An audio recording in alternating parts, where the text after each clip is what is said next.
January is slowly coming to an end. And my question to you is, how are those goals going? Have you been making progress? Have they been working out well? Or have they slowly begun to feel like a distant memory and you are this close to giving up? Well, thank God you are here because we are not going to give up. We will not give up here. And so I'm going to be sharing some tips that I have discovered on my journey of setting goals and keeping up with them.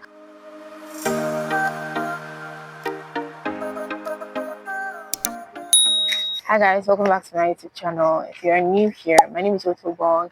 I am a student, entrepreneur, and an author of the book Redefining. In this life, you cannot be an island, right? You must relate with people, and if you're going to relate with people successfully, you have to set healthy boundaries. So you would not have to be the victim of a relationship. Basically, that book explains so much, and if you are interested, the link will be in my bio. Today we're going to be talking about something that has been seriously requested because I started it off on my WhatsApp status and it was not something serious to me, honestly. Then people started coming to my DM and they were like, oh my god, this thing is so good for you to post on WhatsApp. I mean, you need to create a video on it because I need other of my friends who are not probably on your CL to watch them, and also that explains why I am shooting this video. Why your 2025 goals are already failing. You know, when I was much younger, my parents would just call us, what are the things you want to do this year? Can't start writing them down. I have like a very vivid memory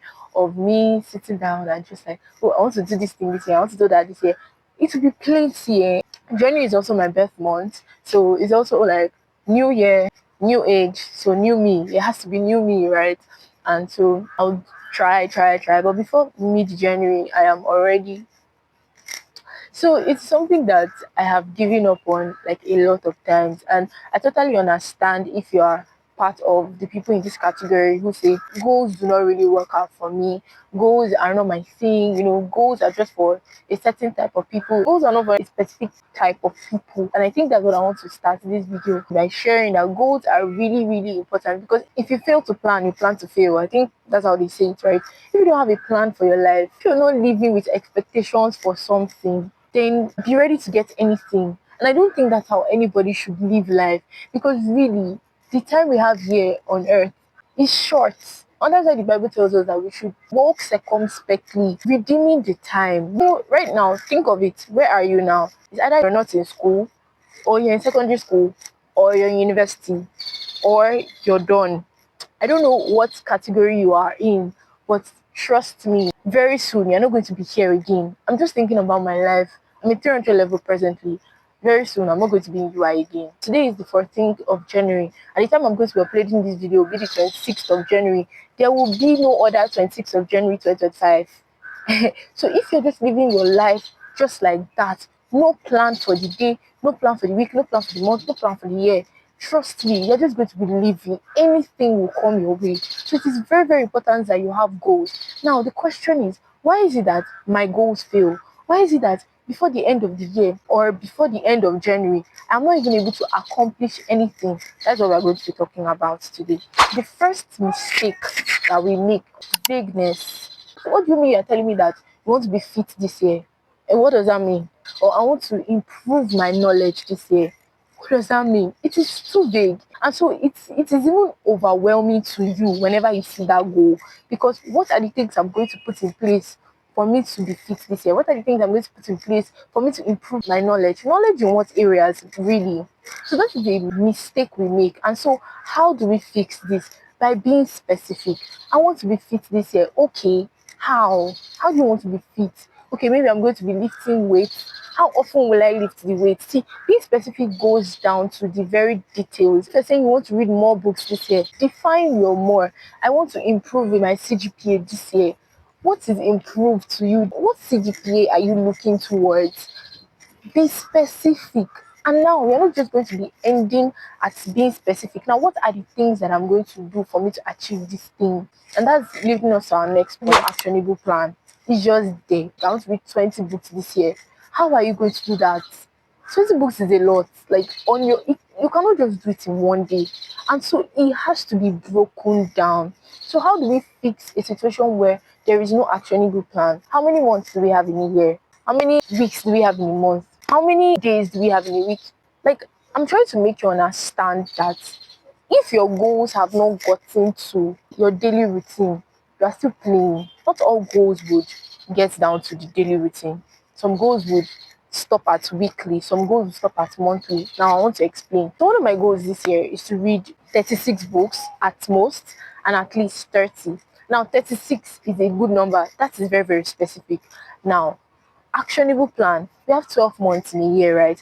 36 divided by 12. That means I'm going to be reading 3 books every month. Now, we have 4 weeks in a month, right? Or let's just say we have 30 days most. So I can say to myself that, so if I'm going to read 3 books in a month, that means I can dedicate 10 days for one book. Now, that is still very, very overwhelming. Like, oh my God, I'm going to read one book in 10 days. It's still feeling like a lot. Now, how many pages are in that book? So, say that book has 300 pages, right? Now, 300 pages divided by 10 days, that's 30. So, you know that every day you are to read 30 pages of a book. Do you understand what I'm saying? It's much more actionable because it has been broken down to your daily routine. Now, there are some goals that may never get to your daily routine. A weekly goal can be arranging your locker. It's not something you're going to do every day. But if one of your goals is that you want to be more organized this year and you've been specific in what areas you want to be organized and how you're going to be organized, and arranging your locker is part of this organization thing, it can be a weekly thing. Or every week I'm going to arrange my locker. It has been broken down. Some goals may never get to your week. It may be monthly. For instance, I'm running a business now and I take inventory every month. It just helps me to know that I'm not running on a loss and just helps me to be more organized. It will not get to my daily routine, but it is monthly. So you need to have actionable plans for every goal that you have made up your mind that this year I'm going to do. Because if there is no breakdown, it will be very overwhelming for you. Unrealistic expectations. Bro, you are new to reading the Bible, and one of your goals is that this year you want to read the Bible back to back 3 times. Think about it. You've not even done it once, and you're already saying 3 times. That's a lot. So, most of our goals, when we look at them again, think about it. And that's why actionable plan is really, really good. Like when you break your goals down to actionable plans, you'll be able to know whether this is something that you can actually achieve in a day. So if your schedule is really, really tight, it will be very, very difficult for you to read 30 pages in a day. But 10 pages sounds very realistic, doesn't it? So the idea of setting goals is not that it looks so big that, hey, I want to do this thing or I want to boast. Now, in fact, there's nothing to boast about because it's personally for you. It is for your growth process. It's not about it being so big. It's the fact that you are consistent in it. There is no system as to how to track them.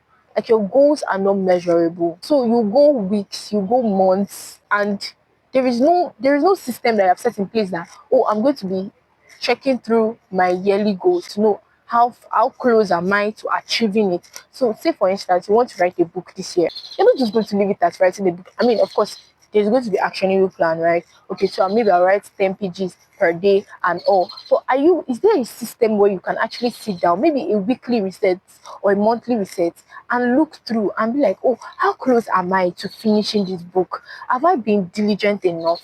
Or what areas do I need to work on? Your goals should not just be left as high as they are. They should be brought down, and not just that, but also so you can track them.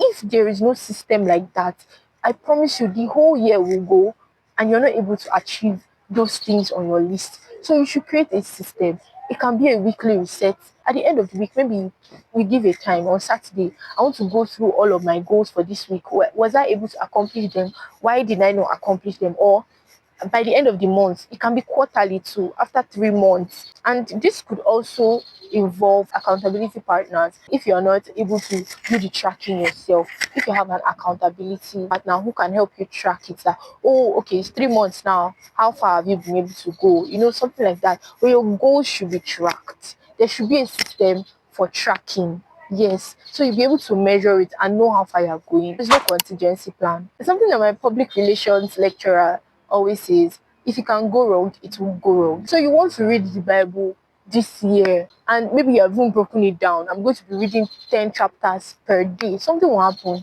And the contingency plan is you're looking into the future and looking at potential obstacles. So what would hinder me from reading my Bible today? Think about it. Maybe time, maybe lack of motivation, maybe cramps. You know these potential things, and it's not just for you to know them, it's for you to create a plan. So if cramps come up today, what will I do? What system will I put in place for me to be able to still achieve that goal? If I lose motivation today, what will I do? Will I call a friend? Will I, if I run out of time, can I just create another day? Maybe there will be another day in the week where I'll be able to catch up on my Bible reading plan.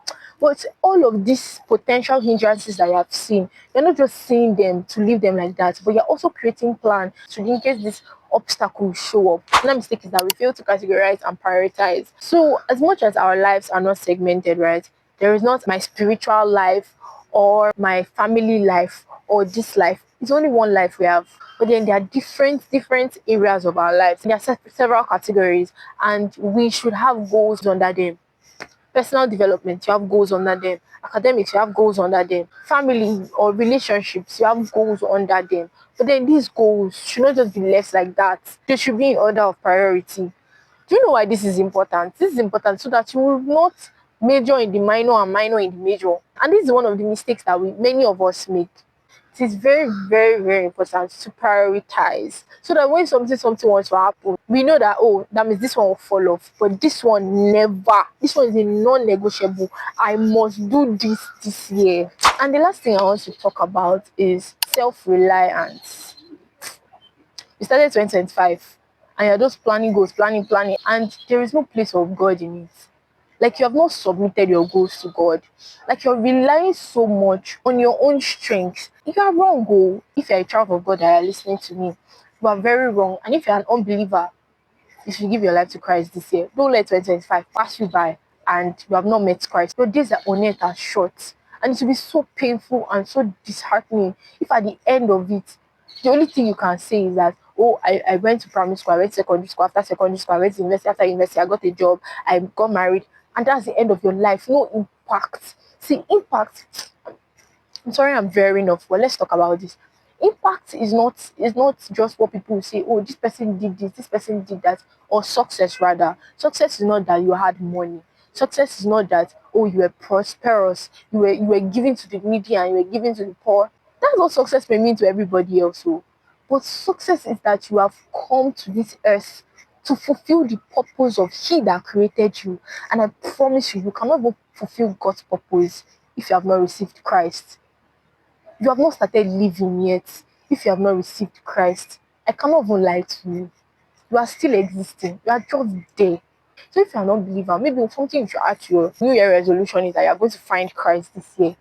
Yes. And I think I have some videos on my Instagram where I talked about what it takes to be saved. So I'll link it in the description. Please go and watch it. Please go and watch. 2025 will not pass you by and you have not given your life to Christ. Please. Now to the believer, submit those goals to God. See, God works in times and seasons. And in every season of our lives, there is an area He wants us to focus on. There is something that He has given us for that season to work on. And if this season, if 2025 will pass you by, there are certain things that God may not entrust in your hands to do again. This is the time to work with God in your plans. You know, now that you have entrusted your life to God, Jesus Christ is now the Lord of your life. What does that mean? That means He's the one in control of your life. So all of those plans, submit them to God. Let Him vet it. Many are the plans in the heart of a man, but it's the purpose of God that will prevail. See, you can write down 1 to 20 things you want to accomplish this year. But if that is not God's plan for your life, it will not work. And do you know why it is very hurtful? It is because you have been focusing so much of your energy on something that will not work. Wasted time, wasted effort, wasted energy, wasted. You don't want to live 2025 wasted. If He already says that many are the plans in the heart of a man, but it's the purpose of God that will prevail, now is the time to ask God, these are my plans. What is your purpose? And God will start telling you, oh, this one, you're not learning guitar this year. Cancel it. oh, I want you to pause from content creation this year. Cancel it. Allow God. Give room for God. And I just pray that God will help all of us in Jesus' name. Thank you so much for watching this video. If you have any questions, any contributions, anything, please let me know in the comment section. I look forward to seeing you in my next video. Bye guys.